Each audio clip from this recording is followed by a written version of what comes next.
Halo semuanya, selamat datang di YouTube channel di Official Otoy. Yes, akhirnya kita kesempatan untuk menjajah langsung motor listrik dari Kawasaki. Di sebelah sisi kiri saya adalah Kawasaki Ninja E1 yang jadi model full fairing, sementara yang di sebelah kanan adalah Kawasaki ZE1 yang sebagai motor sport berteknologi listrik tapi bergaya naked sport. Nah, buat teman-teman yang penasaran, kita sudah membahasnya secara lengkap bagaimana first impression dan juga fitur-fiturnya di video sebelumnya. Teman-teman bisa lihat di situ.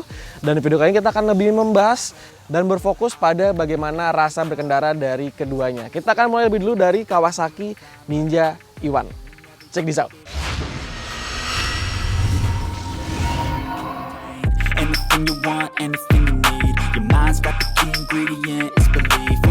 There to see what the Ya teman-teman, ini adalah Kawasaki Ninja E1 yang dijual oleh Kawasaki Motor Indonesia dengan harga 149,9 juta on the road Jakarta. Jadi kita udah mencobanya di sini di area tertutup ya. Kita nggak bisa coba di jalan raya. Ini lebih ke first ride di area yang terbatas. Jadi hanya merasakan bagaimana akselerasi awal, handling, dan juga fitur-fitur yang ada pada motor ini. Kita akan awali lebih dulu dari bagaimana posisi berkendaranya. Jadi saya punya tinggi badan di 175 cm. Kaki bisa sangat menapak dengan sempurna di aspal karena dia punya tinggi ground clearance hanya di 160 mm. Ini masih cukup ideal, bahkan untuk orang yang tingginya 165 cm juga masih bisa cukup memadai walaupun memang ada sedikit jinjit. Lalu juga posisi tangan cukup membuka dan area kaki dan paha juga masih bisa mengcover. Lalu juga posisi tangannya juga cukup rileks dan posisi kaki dan paha juga tidak mengimbasi ya. Jadi karena memang motor ini lebih menawarkan sensasi berkendara sebuah motor sport full fairing tapi lebih mengarah ke motor yang berkebutuhan sebagai motor touring. Jadi antara tangan bisa lurus dengan cukup baik dan ketika kita ingin tuck in juga dia bisa mengcover dengan baik karena tangkinya juga cukup lebar. Kita bisa tuck in dan menjepit paha ke bagian tangkinya tanpa mengurangi ataupun mengorbankan sisi dari kaki dan tangan. Saya bisa bilang segitiga berkendara di motor ini cukup ergonomis dan tentunya menawarkan tawaran yang rileks serupa ya dengan motor bensin. Jadi tidak yang ringkih, tidak yang ringan, berbobot, tapi tidak menghilangkan karakter handling dari sebuah motor bermesin bensin pada umumnya.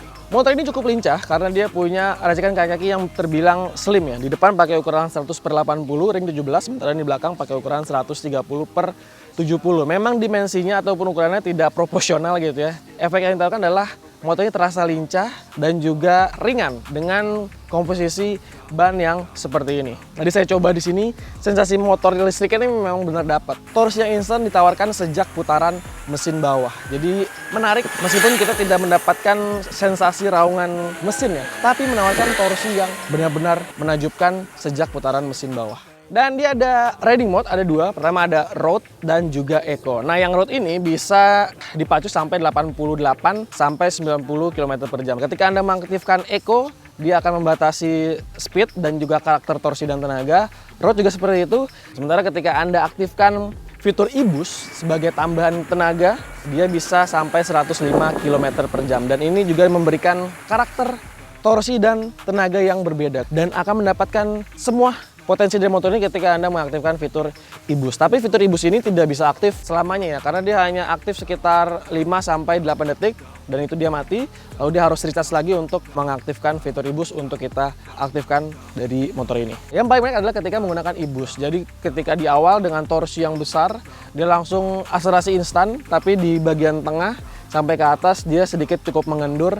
Dan tadi saya sudah coba motor ini di posisi diam sampai top speednya hanya bisa di 100 sampai 101 km per jam. Jadi memang faktor bobot juga mempengaruhi dari top speed motor ini.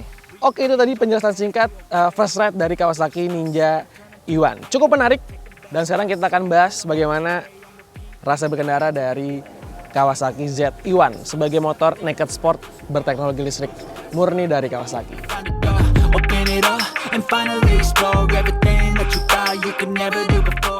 Oke, sekarang kita akan membahas bagaimana rasa berkendara dari Kawasaki ZE1. Kalau ngomongin posisi berkendara, tentu karena memang dia menampilkan sebuah motor naked sport, jauh lebih rileks dibandingkan Kawasaki Ninja E1. Dengan stang fat bar, lalu juga posisi berkendara yang sedikit tegak, dan juga posisi kaki yang masih sangat ideal untuk menapak ke bagian tanah. Nah, perbedaan racikan dimensinya sebenarnya panjangnya sama dengan Kawasaki Ninja E1. Lebarnya lebih pendek sedikit dan juga tingginya juga lebih pendek dibandingkan Kawasaki Ninja E1. Termasuk juga diracikan ground clearance-nya lebih tinggi di 170 mm. Even when you feel slow, you can still go.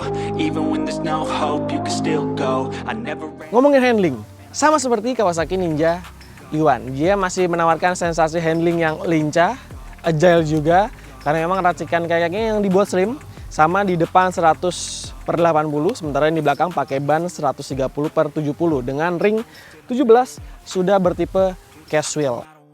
Kemudian sektor pengereman juga tak ada masalah dari kedua motor ini, baik Kawasaki Ninja E1 dan ZE1. Distribusi rem pada roda depan dan belakang tersalurkan dengan sangat baik, pun untuk fungsi rem ABS pada kedua roda yang punya karakter smooth.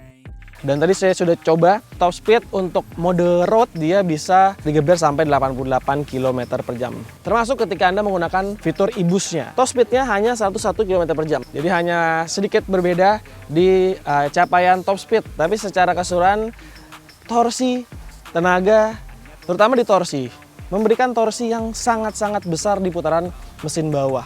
Bahkan bisa membuat motor ini sedikit mengangkat ban ataupun wheelie ketika kita memutar tuas akseleratornya. Dengan karakter torsi yang buas seperti ini akan memudahkan Anda untuk urusan stop and go ataupun melibas kemacetan. Motor ini dijual dengan harga 146,9 juta on the road. Sistem jualnya tidak seperti Kawasaki Ninja ZX25RR ataupun 4RR yang selalu ready ya.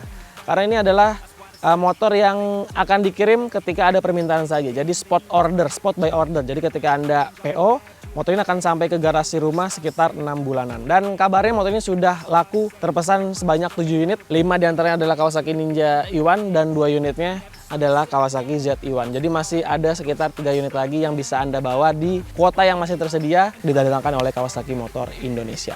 Ini bisa jadi salah satu opsi pertimbangan Anda untuk dijadikan motor harian dengan teknologi terbarukan baterai listrik murni.